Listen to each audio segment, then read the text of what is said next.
PRA ने, national press club ने इसके अंदर एक बड़ा अहम किरदार अदा किया है। आपकी जो मुलाकातें हुई और जिस तरीके से सेनेट से वॉकआउट हुआ, तो उसके बाद आप क्या समझते हैं कि अब इस मामले में बेहतरी आ रही है, या आप समझते हैं कि जब तक आप सड़कों पर नहीं निकलेंगे तब तक ना आपके मुतालबात माने जाएंगे ना आपको इंसाफ मिलेगा?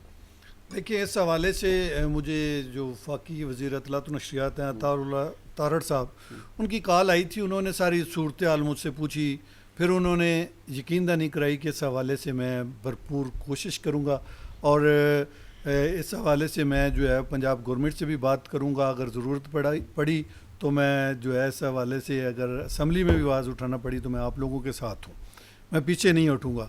तो उनका आईजी से भी रब्ता हुआ, उनका आरपीओ से भी रब्ता हुआ।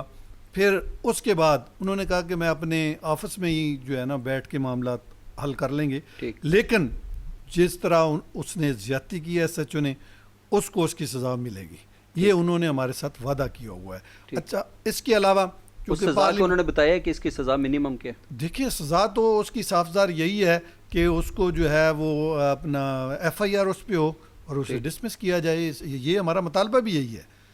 ठीक है, ताकि आइंदा कोई एसएचओ थानेदार किसी साफ़ी के साथ जो है ना इस तरह का रवैया अख्तियार तो तारड़ साहब ने आपको बताया कि आईजी पंजाब ने इसके ऊपर क्या कहा, या आरपीओ रावलपिंडी ने क्या कहा? बिल्कुल, उन्होंने बताया। उन्होंने कहा जी वो उन्होंने कहा कि आप जो फैसला करें हमें मंजूर है। अब वो इस हवाले से राब्ते में है, साफजार है, एक इंक्वायरी कमेटी बनी हुई है, वो अपनी रिपोर्ट देगी और उसके बाद ही फैसला होना है। दूसरी तरफ जो है वो सेनेट की कमेटी में ने जो है वो नोटिस करने हैं और जब बुलाएंगे तो फिर चीज़ें आगे बढ़ेंगी। देखें, अब हम इसको ऐसे नहीं छोड़ेंगे।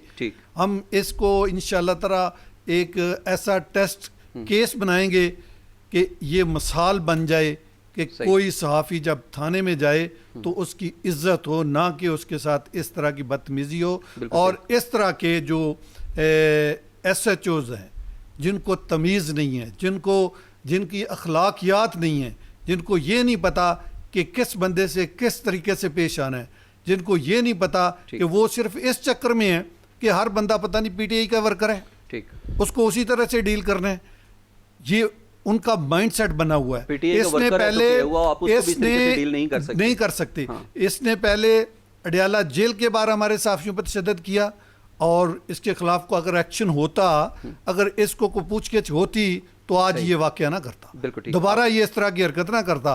और अब देखें, चीज़ें जो हैं जो होना था वो हो गया ना, लेकिन वो तो वापस नहीं आएगा। लेकिन मैं ये चाहता हूँ कि अब इस हवाले से ऐसा लाएअमल बने ताकि दोबारा कोई इस तरह का वाकया पेश ना आए। इंशाअल्लाह ताला हमारी जदोजहद जारी है। हमें इस लिए कोई भी कोशिश करनी पड़ी, किसी हद तक भी जाना पड़ा हम जाएंगे इंशाअल्लाह ताला, क्योंकि Pakistan federal union of journalist के सदर अफजल भट्ट साहब, सेक्रेटरी जनरल अरशद अंसारी साहब, वो भी जब हम उस कमेटी में गए थे, इंक्वायरी कमेटी में मेरे साथ थे, तो हमने जाके अपना मौक़िफ़ उनके सामने रखा था। इंशाल्लाह उम्मीद है कि पॉजिटिव चीज़ें होंगी। अगर नहीं होंगी तो इसका नुकसान हमें नहीं होगा, इनका इस चीज़ का नुकसान इन्हें होगा और कौम को होगा।